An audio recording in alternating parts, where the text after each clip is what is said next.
సొంత ఇంటి అవసరమేంటో కరోనా సందర్భంలో చూశారు అందరూ కూడా. అందుకని మధ్యతరగతి కూడా ఎంతకైనా సరే కష్టపడి ఒక సొంత ఇల్లు అప్పో సొప్పో చేసైనా కొనుక్కోవాలనుకుంటున్నారు. ఈవెన్ అపార్ట్మెంట్లో ఫ్లాట్లకి కూడా భయపడుతున్నటువంటి పరిస్థితి. ఎందుకంటే కరోనా టైంలో అపార్ట్మెంట్లో ఫ్లాట్లు ఉన్నటువంటి వాళ్ళు మిగతా ఫ్లాట్ల దగ్గరికి రానిలేదు.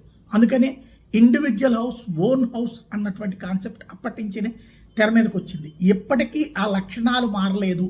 సో ఎవరైనా అద్దెకుండే వాళ్ళ ఇళ్లలో మనిషి చనిపోతే వాళ్ళని ఇంట్లో ఉంచడానికి వీల్లేదనేటటువంటి దరిద్రం ఇప్పటికీ ఉందనడానికి ఏకంగా ఒక ఉన్నతాధికారి ఫేస్ చేసినటువంటిది గుంటూరులో జరిగింది. గుంటూరు సిటీలో రాష్ట్ర అటవీకీలక అధికారి విధి నిర్వహణలో గుండెపోటుతో మరణిస్తే మృతదేహాన్ని ఇంటికి తీసుకురానికుండా ఇంటి యజమాని అడ్డుకున్నారు.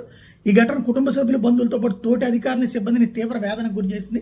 జార్ఖండ్ రాష్ట్రానికి చెందినటువంటి ఇండియన్ ఫారెస్ట్ సర్వీస్ అధికారి రమేష్ కుమార్ సుమన్ 59 ఏళ్లు Andhra Pradesh principal chief conservative of ఫారెస్ట్గా బాధ్యతలు నిర్వర్తిస్తూ మంగళగిరి సమీపంలో ఇంట్లో అద్దుకుంటున్నారు. ఆయన జీవితకాలం అంతా ఆంధ్రప్రదేశ్ పర్యావరణ పరిరక్షణ కోసం పాటుపడ్డారు.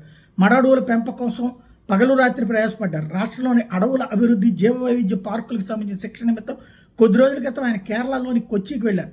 అక్కడ శిక్షణలో ఉండగానే గుండెపోటుతో ఈ నెల 16న ఆయన మరణించారు. ముఖ్యమంత్రి చంద్రబాబు కూడా సోషల్ మీడియా ఎక్స్లో శ్రద్ధాంజలి ఘటించారు. కొచ్చి నుంచి మృతదేహాన్ని మంగళగిరిలో ఇంటికి తీసుకొచ్చేందుకు అధికారులు ఏర్పాట్లు చేస్తే ఇంటి యజమాని అందుకు ఒప్పుకోలేదు. ఆయన ఎంతటి వాడైతే నాకేంటి అంటూ కరాఖండిగా చెప్పేశారు.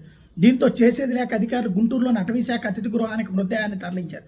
కుటుంబ సభ్యుల్ని, బంధువులు కూడా అతిథి గృహానికి రప్పించారు. అతిథి గృహం ఆవరణలోని టెంట్ వేసి శ్రద్ధాంజలి ఘటించారు. మృతదేహం వద్ద నిశ్చేష్టులుగా నిలబడిన రమేష్ భార్య, 2 కుమార్తెలు దీనస్థితిని చూసిన అటవీశాఖ ఉద్యోగులు కన్నీటి పర్యంతమయ్యారు.